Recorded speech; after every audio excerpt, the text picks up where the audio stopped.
You've seen the headlines.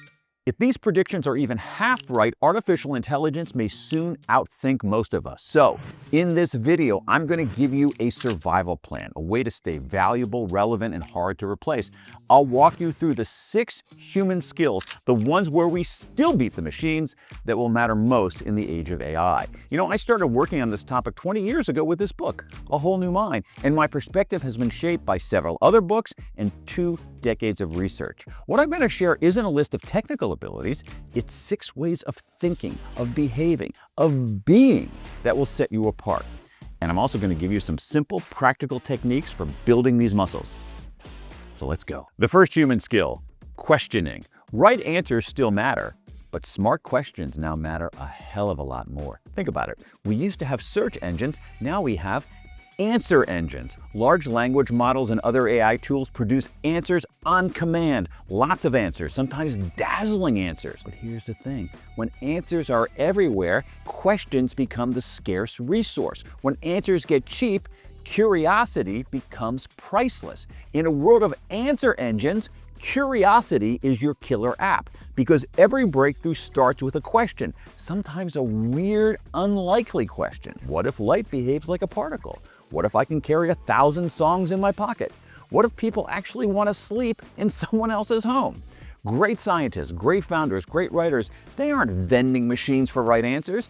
They're unstoppable generators of interesting questions. They begin their sentences with phrases like these. Why does? What if? Why not? How about? And they often drop the most powerful question of all. What are we actually trying to solve here? So how do you strengthen the question muscle? If you want a simple starting point, grab The Book of Beautiful Questions by Warren Berger. It's the best practical guide to questioning I've ever found. And here's a dead simple technique for sharpening this ability, the 5 whys. Toyota used it in the 1950s. You can use it today. And it works absurdly well. Let me give you an example.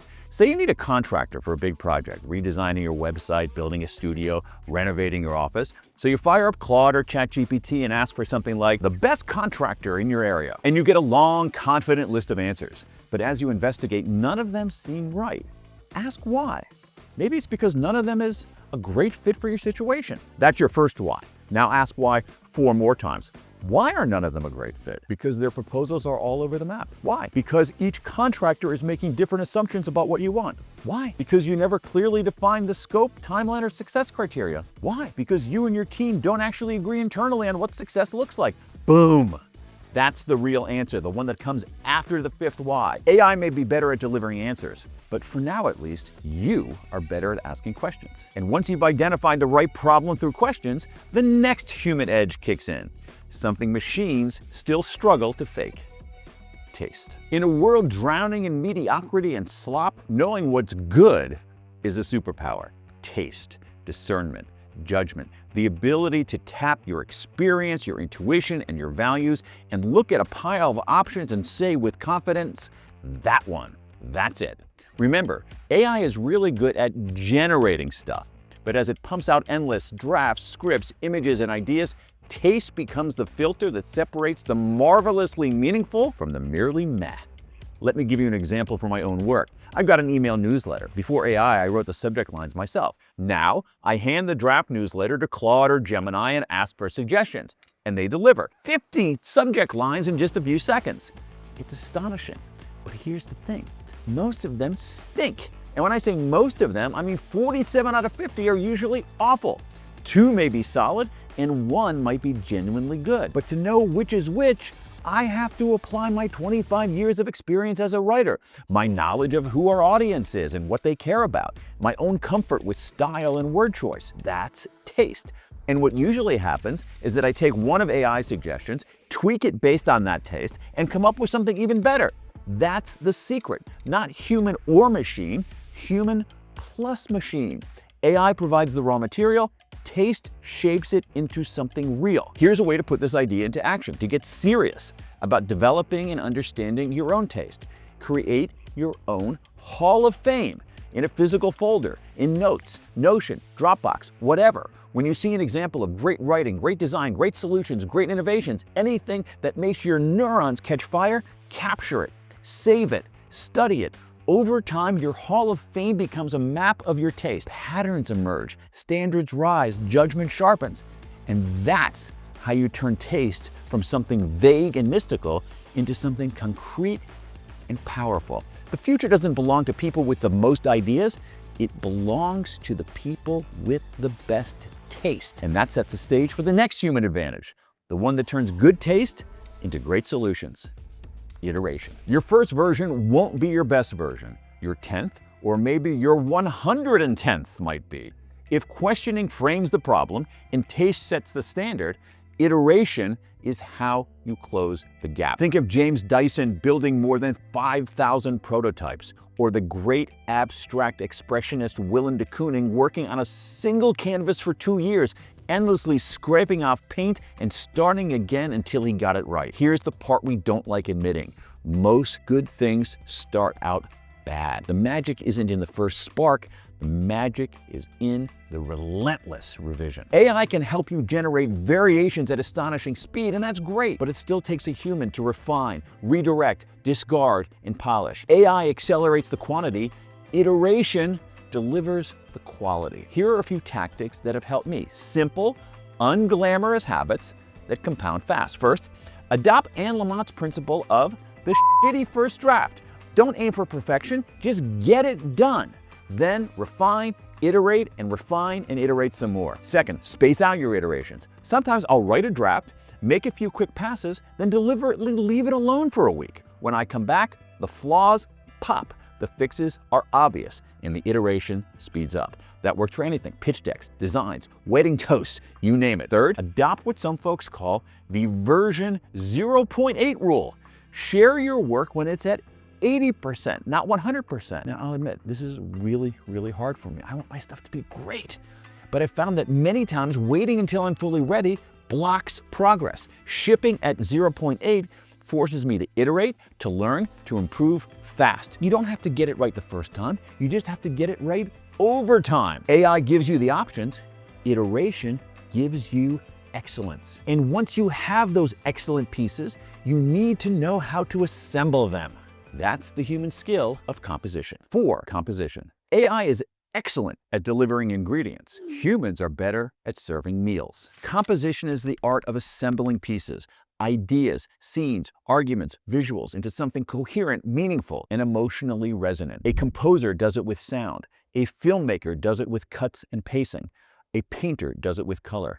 Composition is the ability to synthesize rather than analyze, to see relationships between things that might not at first seem related, to combine elements in a way that makes the whole larger and more powerful than the sum of the parts. It's a fundamentally artistic skill, but now even non-artists must master it, because you compose every time you create and make a presentation. You compose every time you assemble a team. You compose every time you put on an event or even throw a party. I wrote about an early version of this in A Whole New Mind when I described my experience learning how to draw, seeing the negative space in the FedEx logo, and trying to understand the great symphonies.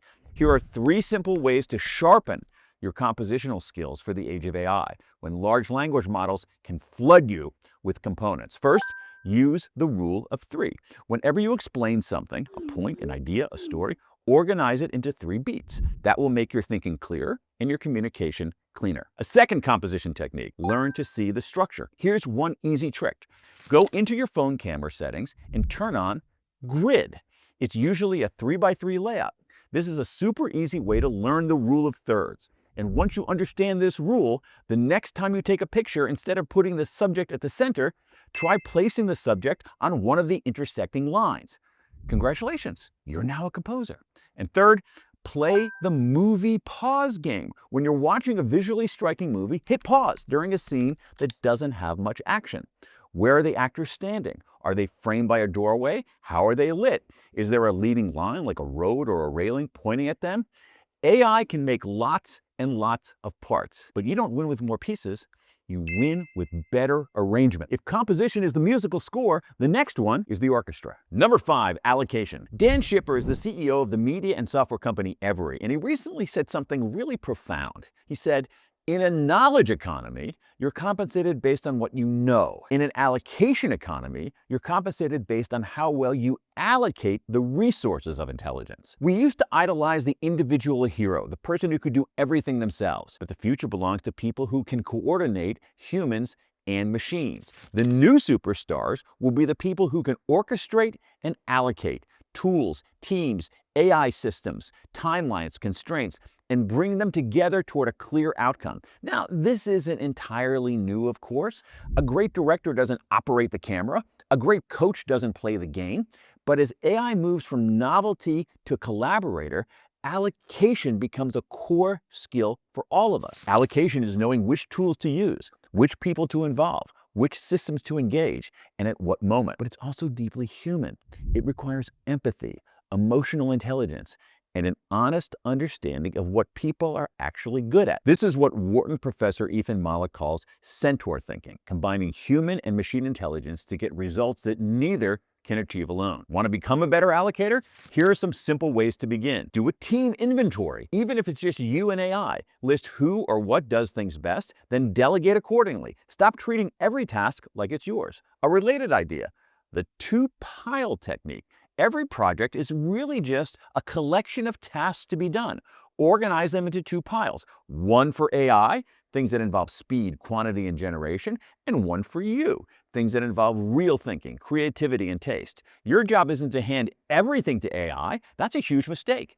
Your job is to give AI that first pile so you can excel at the second. Or try the time as talent audit. Look at your calendar for the past 2 weeks. Circle every task that didn't require your taste or creative skills. Ask yourself, could AI do this? Could a tool do this? Could someone else do this? Then reallocate those tasks going forward. We all need to stop managing time and start reallocating talent, including your own. Now, if AI multiplies intelligence, allocation decides where to aim it. But that aim must be true, and that's where the final human advantage comes in. Number 6, integrity. Technology amplifies your power. Ethics determines how you use it. And in an age of AI, power is scaling faster than character. Every technological revolution forces a moral reckoning. We are in one now, and that makes integrity the most important skill of all. You've seen the news, you've seen the social media posts. AI can hallucinate, fabricate, and confidently spin out of control. It has no conscience, no responsibility, no moral compass. That's where you come in. When intelligence becomes abundant, wisdom becomes even more valuable. And wisdom is rooted in integrity, in making choices based on honesty, fairness, responsibility, and accountability. Integrity isn't abstract, it's practical. It shows up in moments like telling the truth when lying is easier, pushing back when a large language model says something that compromises your values, protecting privacy when invading it is more profitable, and asking, who does this decision affect, and would I make it if I were them? When you have more power, more speed, and more leverage, your character becomes your fate. And when AI can scale your impact instantly, integrity isn't just a virtue, it's a leadership skill. Now, practicing integrity is the work of a lifetime, not a single video. We've got teachers, parents, and clergy to help us with that, but here are 2 tips that might help deepen this quality in yourself and others. First, run the Washington Post test. When I worked in politics, including my years as a White House speechwriter, we used something that we called the Washington Post test. Before you took an action or wrote an email, you'd ask yourself, would I be okay if this showed up on the front page of a major newspaper? If not, hit the brakes. Second, run an integrity inversion. Take any questionable decision and flip it. If someone did this to me or to someone I love, would I think it was fair? If the answer is no, don't do it. This simple inversion cuts through rationalization and brings morality to the surface. AI may reshape everything we do, but only integrity and wisdom determine who we become. So those are the 6 human abilities that could matter most in the age of AI. Questioning, asking the sharp original questions that machines can't. Taste, knowing what's good when everything is possible.